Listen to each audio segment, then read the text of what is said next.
ایران کے ساتھ مذاکرات میں کافی پیش رفت ہوئی ہے، گیند ایران کے کورٹ میں ہے۔ مذاکرات کے دوسرے دور کے سوال پر امریکی نائب صدر کا جواب۔ جے ڈی وینس نے فاکس نیوز سے گفتگو میں کہا، امید ہے ایران آبِ ہرمز کھولنے کے لیے پیش رفت کرے گا۔ تہران کو جوہری ہتھیار حاصل کرنے کی کوشش نہیں کرنی چاہیے، یورینیم مسودگی کی صلاحیت مکمل ختم کرنا ہوگی۔ ہم نے اپنی ریڈ لائن واضح کر دی ہے، ایران کو لچک دکھاتے ہوئے امریکہ کے اہم مطالبات کو تسلیم کرنا ہوگا۔ ایران دنیا کے خلاف اقتصادی دہشت گردی میں ملوث ہے۔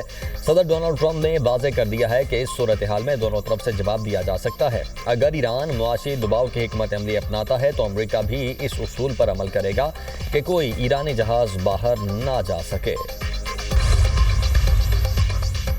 ایرانی بندرگاہوں کو خطرہ ہوا تو خطے میں کوئی بندرگاہ محفوظ نہیں رہے گی، ایران نے خبردار کر دیا۔ ایرانی فورسز کا کہنا ہے فوجی جہاز آبِ ہرمز کی طرف آئے تو سختی سے نمٹا جائے گا۔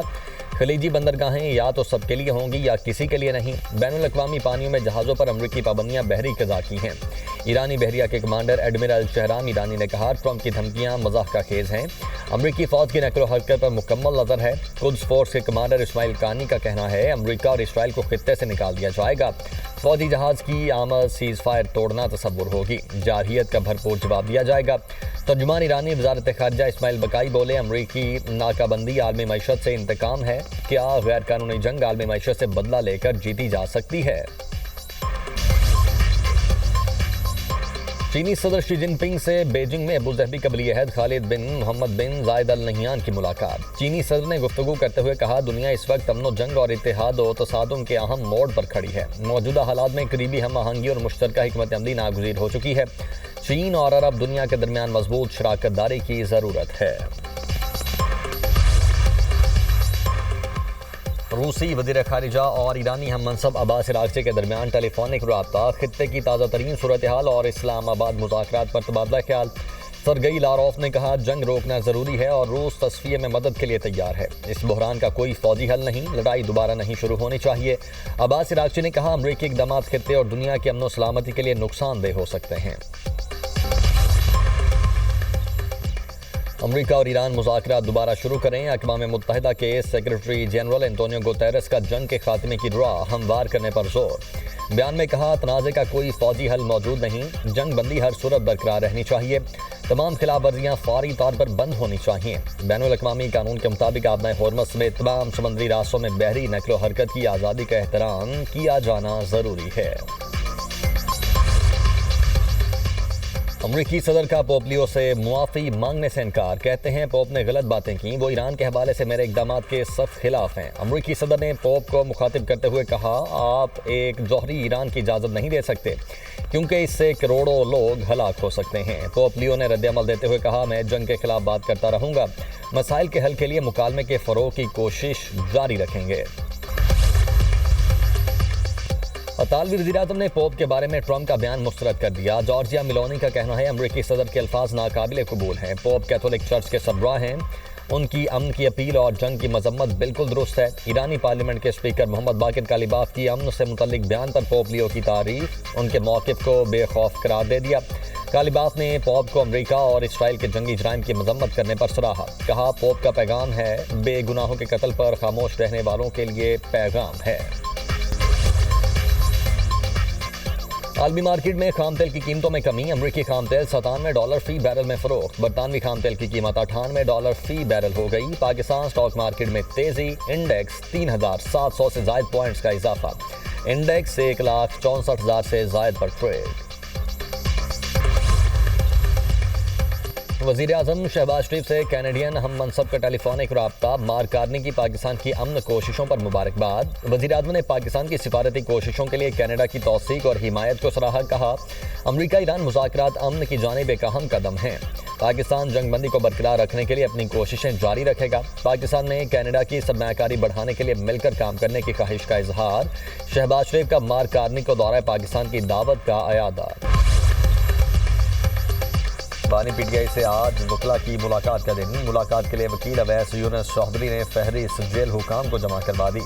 فہرست میں بیرسٹر گوہر اور انتظار پنجوتا کا نام شامل، نیاز اللہ نیازی، سہیل گردیزی، سید واسط علی شاہ، غلام مصطفیٰ بلوچ ایڈوکیٹ کا نام بھی شامل۔ بانی پی ٹی آئی کی فیملی کے ارکان بھی اڈیالہ جیل جائیں گے۔ مشرق وسطی میں امن کا مشن، وزیر اعظم سعودی عرب اور ترکی کا دورہ کریں گے۔ پہلے مرحلے میں 15 اپریل کو ریاض پہنچیں گے۔ شہباز شریف کی سعودی ولی عہد محمد بن سلمان سے ملاقات متوقع۔ سعودی قیادت سے ملاقاتوں میں اہم علاقائی امور پر بات چیت کا امکان۔ امریکہ ایران مذاکرات کے آئندہ کے لائحہ عمل پر تبادلہ خیال ہوگا۔ وزیر اعظم ترکی میں انطالیہ ڈپلومیسی فورم میں شرکت کریں گے۔ وزیر اعظم شہباز شریف سے کینیڈین ہم منصب کا ٹیلی فونک رابطہ۔ مار کارنے کی پاکستان کی امن کوششوں پر مبارکباد۔ وزیر اعظم نے پاکستان کی سفارتی کوششوں کے لیے کینیڈا کی توثیق اور حمایت کو سراہا۔ کہا امریکہ ایران مذاکرات امن کی جانب ایک اہم قدم ہیں۔ پاکستان جنگ بندی کو برقرار رکھنے کے لیے اپنی کوششیں جاری رکھے گا۔ پاکستان میں کینیڈا کی سرمایہ کاری بڑھانے کے لیے مل کر کام کرنے کی خواہش کا اظہار۔ شہباز شریف کا مارک کارنی کا دورہ پاکستان کی دعوت کا اعادہ۔ امریکہ اور ایران کے معاملات حل کروانے کے لیے پاکستان کی کوششیں جاری۔ خطے میں امن کے لیے کردار جاری رکھنے کے عزم کا اعادہ۔ وزیر اعظم کا امریکہ ایران مذاکرات میں پیش رفت پر اطمینان کا اظہار۔ شہباز شریف کی کابینہ اجلاس میں گفتگو۔ کہا 47 سال بعد امریکہ اور ایران کے رہنماؤں کو ایک میز پر بٹھایا۔ مذاکراتی عمل میں کئی بار بات ٹوٹتے جڑی۔ پرخلوص کاوشوں کا نتیجہ ہے جنگ بندی ابھی جاری ہے۔ فیلڈ مارشل کی فراست اور حکمت عملی سے عارضی جنگ بندی پر اتفاق ہوا۔ مثبت اور تاریخی کردار پر پاکستان کا عالمی سطح پر وقار بلند ہوا۔ فیلڈ مارشل سید عاصم منیر راتوں کو جاگتے رہے۔ اسلام آباد ٹاکس تاریخی واقعہ ہے۔ بطور وزیر اعظم قومی رازوں کا امین ہوں۔ کابینہ اجلاس میں فیلڈ مارشل اور اسحاق ڈار کو ڈیسک بجا کر خراج تحسین پیش۔ وفاقی کابینہ نے سیاسی اور عسکری قیادت کو خراج تحسین پیش کرنے کی قرارداد اتفاقی رائے سے منظور کر لی۔ چین کا پاکستان کے تعمیری سفارتی کردار کے لیے مسلسل حمایت کا اعادہ۔ وزیر اعظم اسحاق ڈار، نائب وزیر اعظم اور چین کے وزیر خارجہ وانگ یی میں ٹیلی فونک رابطہ۔ اسلام آباد مذاکرات پر تفصیلی تبادلہ خیال۔ مذاکرات اور سفارتکاری ہی آگے بڑھنے کا واحد قابل عمل راستہ ہے۔ رہنماؤں کا اتفاق۔ وانگ یی نے خطے میں امن اور استحکام کے فروغ کے لیے پاکستان کی مخلصانہ کوششوں پر مبارکباد دی۔ اسحاق ڈار کا خطے میں امن کے لیے پاکستان کے غیر متزلزل عزم کا اعادہ۔ اسحاق ڈار کی برطانوی وزیر خارجہ یویٹ کوپر سے ٹیلی فونک گفتگو۔ امریکہ اور ایران کے درمیان براہ راست مذاکرات پر تبادلہ خیال۔ برطانوی وزیر خارجہ نے امن کے فروغ کے لیے پاکستان کے کردار کو سراہا۔ برطانوی پارلیمنٹ میں بھی پاکستان کی کامیاب سفارتکاری کی گونج، قوم کا سر فخر سے بلند۔ برطانوی ایم پی محمد افضل نے پارلیمنٹ سے خطاب میں پاکستانی ثالثی کو سراہتے ہوئے کہا کہ امریکہ اور ایران کے درمیان تنازع ختم کروانے میں پاکستان قائدانہ کردار ادا کر رہا ہے۔ دنیا وزیر اعظم پاکستان، وزیر خارجہ اسحاق ڈار اور فیلڈ مارشل سید عاصم منیر کی مخلصانہ کوششوں پر ان کی شکر گزار ہے۔ برطانوی وزیر اعظم کیئر سٹارمر نے ایم پی محمد افضل کے خطاب کی تائید میں امن کی کوششوں پر پاکستانی حکومت کا شکریہ ادا کیا۔ جنوبی لبنان پر اسرائیلی جارحیت جاری، مزید 5 افراد شہید، 9 زخمی۔ بمباری سے ہاسپٹل، متعدد گھر اور سکول تباہ۔ اسرائیل نے حملوں میں فاسفورس شیلز کا استعمال کیا۔ اسرائیلی فوج نے بنت جبیل شہر کے تمام داخلی راستوں کا کنٹرول سنبھال لیا۔ حزب اللہ اور اسرائیلی فوج میں جھڑپیں، حزب اللہ کا ڈرون سے حملہ، 2 اسرائیلی فوجی زخمی۔ اسرائیلی وزیر اعظم نیتن یاہو کا لبنان پر حملے جاری رکھنے کا اعلان۔ 2 مارچ سے اب تک جنوبی لبنان پر اسرائیلی حملوں میں 2000 سے زائد افراد شہید ہو چکے۔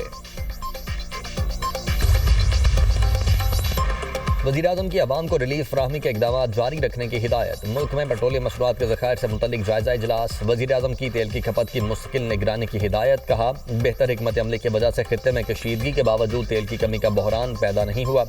حکام نے بریفنگ دی۔ ملک میں پیٹرولیم مصنوعات کی مناسب مقدار موجود ہے۔ مستقبل کی ضروریات کے پیش نظر تیل کی درآمد کا انتظام کیا جا چکا۔ بچت کے لیے کفایت شعاری کو برقرار رکھنا ضروری ہے۔